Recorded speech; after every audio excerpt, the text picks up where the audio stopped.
Units of the Russian armed forces and the Lugansk People's Militia have taken full control of Krimea, which had been turned into a stronghold by Ukrainian nationalists. As a result of the rapid and coordinated actions of the assault troops, severe destruction of urban infrastructure and residential buildings was avoided.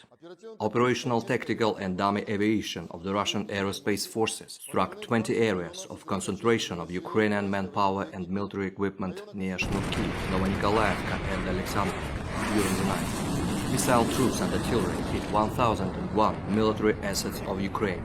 Among them 58 command posts, 162 Ukrainian artillery firing positions, and 771 strong points and areas of concentration of Ukrainian manpower and military equipment in Маяки, Дібровная, Мазановка, Долина Краснополье, Великая Камышеваха, Червоная, Вернополье, Пашковка, Дмитровка, Новая Дмитровка, Высокий, Черноглазовка, Слатино, Золочев, Партизанская, Alexandrovka and Shevchenko of Nikolaev region.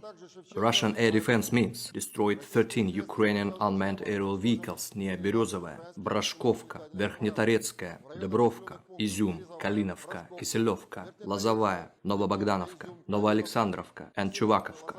Also, one .U tactical missile was shot down near Donetskaya.